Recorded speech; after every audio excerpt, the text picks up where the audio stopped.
Assalamualaikum warahmatullahi wabarakatuh.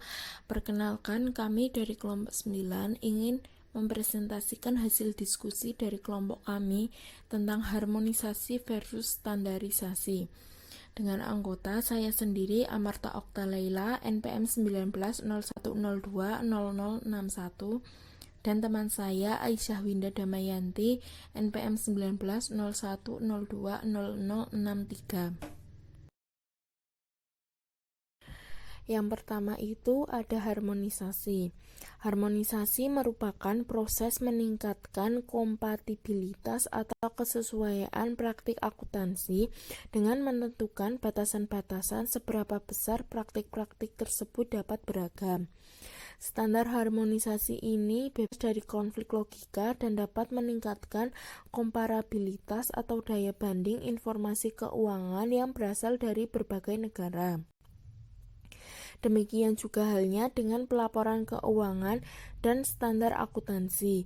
Salah satu karakteristik kualitatif dari informasi akuntansi adalah dapat diperbandingkan atau comparability, termasuk di dalam halnya juga informasi akuntansi internasional yang juga harus dapat diperbandingkan meningkat. Pentingnya hal ini di dalam perdagangan dan investasi internasional.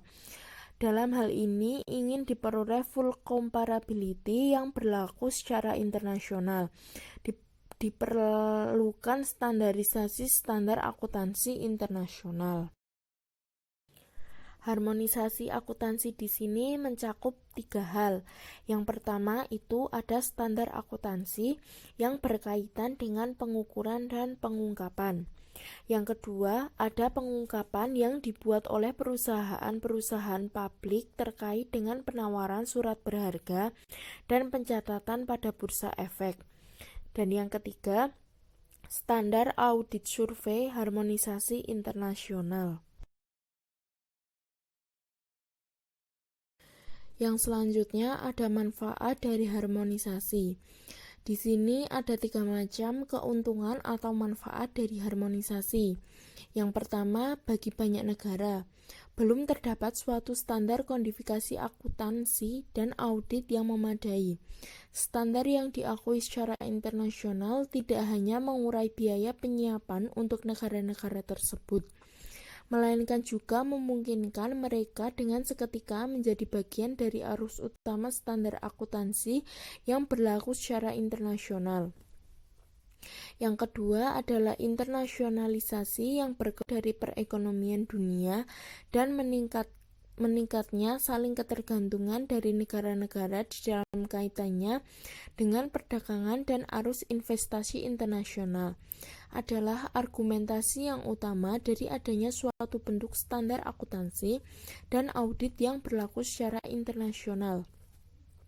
Yang ketiga, adanya kebutuhan dari perusahaan untuk memperoleh modal dari luar, mengingat tidak cukupnya jumlah laba ditahan untuk mendanai proyek-proyek dan pinjaman-pinjaman luar negeri yang tersedia, telah meningkatkan kebutuhan akan harmonisasi. Di sini ada lembaga-lembaga aktif yang ikut dalam usaha harmonisasi standar akuntansi internasional ini.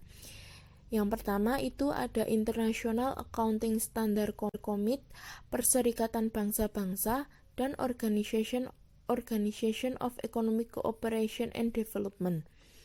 Dan ada juga beberapa pihak yang diuntungkan dengan adanya harmonisasi ini, yaitu perusahaan-perusahaan multinasional, kantor akuntan internasional, organisasi perdagangan, dan International Organization of Securities Commissions. Selanjutnya, presentasi akan dilanjutkan oleh teman saya. Saya Aisyah Winda Damayanti akan melanjutkan presentasi dari Amarta Okta. Apa itu standarisasi? Standarisasi akuntansi internasional adalah proses membuat suatu standar yang umum untuk semua negara.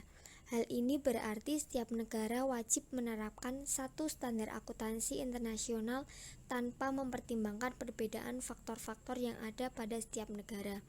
Pelaporan keuangan menjadi lebih dapat diperbandingkan. Akan tetapi, penerapan satu standar ini menyebabkan standar akuntansi menjadi sangat kaku dan tidak dapat mengakomodasi perbedaan yang ada di antara negara yang satu dengan negara yang lain. Standarisasi beranggapan bahwa tidak ada perbedaan antar negara yang satu dengan negara yang lain. Anggapan ini sama sekali tidak benar, sebab setiap negara memiliki karakteristiknya masing-masing yang nyata dan berbeda. Secara garis besar ada 4 hal pokok yang diatur dalam standar akuntansi. Yang pertama yaitu definisi elemen laporan keuangan atau informasi lain yang berkaitan. Definisi digunakan dalam standar akuntansi untuk menentukan apakah transaksi tertentu harus dicatat dan dikelompokkan ke dalam aktiva, hutang, modal, pendapatan, dan biaya. Yang kedua yaitu pengukuran dan penilaian. Pedoman ini digunakan untuk menentukan nilai dari suatu elemen laporan keuangan baik pada saat terjadinya transaksi keuangan maupun pada saat penyajian laporan keuangan. Yang ketiga yaitu pengakuan. Pengakuan ini merupakan kriteria yang digunakan untuk mengakui elemen laporan keuangan sehingga elemen tersebut dapat disajikan dalam laporan keuangan. Yang keempat yaitu penyajian dan pengungkapan laporan keuangan. Komponen ini digunakan untuk menentukan jenis informasi dan bagaimana informasi tersebut disajikan dan diungkapkan dalam laporan keuangan. Standar akuntansi internasional dapat dicapai dengan 3 model pendekatan, yaitu 1. International and Political Agreement. Model penerapan standar karena ada perjanjian internasional atau perjanjian politik yang bisa menyangkut wilayah regional tertentu atau lebih dari wilayah regional. Yang kedua yaitu Professional Agreement. Standar akuntansi internasional diterapkan karena adanya perjanjian profesional antara organisasi profesi akuntansi yang bergabung dalam suatu organisasi akuntansi internasional seperti IASC, IASB. Dengan demikian, IASC atau IASB dapat meminta anggotanya untuk mengadopsi dan menerapkan standar akuntansi internasional atau yang sering kita sebut dengan IFRS. Yang ketiga adalah voluntary. Pendekatan penerapan standar akuntansi internasional secara sukarela karena ada kepentingan atau motivasi tertentu dari suatu negara untuk mengadopsi standar akuntansi internasional. Di sini kami memberikan kesimpulan bahwa terkadang orang-orang menggunakan istilah harmonisasi dan standarisasi seolah-olah keduanya memiliki arti yang sama. Namun berkebalikan dengan harmonisasi. Secara umum, standarisasi adalah penetapan sekelompok aturan yang kaku dan sempit dan bahkan mungkin penerapan satu standar atau aturan tunggal dalam segala situasi. Standarisasi tidak mengakomodasi perbedaan-perbedaan antar negara dan oleh karenanya lebih sukar untuk diimplementasikan secara internasional.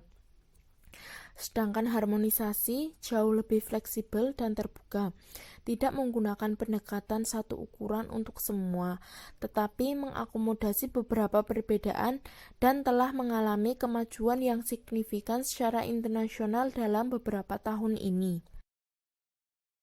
Perbedaan antara harmonisasi dan standarisasi. Perbedaan yang pertama pada harmonisasi yaitu proses untuk meningkatkan kompatibilitas atau kesesuaian praktik akuntansi dengan menentukan batasan-batasan seberapa besar praktik-praktik tersebut dapat beragam. Perbedaan pada standarisasi yang pertama yaitu menetapkan sekelompok aturan yang kaku dan sempit. Untuk perbedaan yang kedua, pada harmonisasi tidak menggunakan pendekatan satu ukuran untuk semua. Perbedaan pada standarisasi yang kedua yaitu penerapan satu standar atau aturan tunggal dalam segala situasi.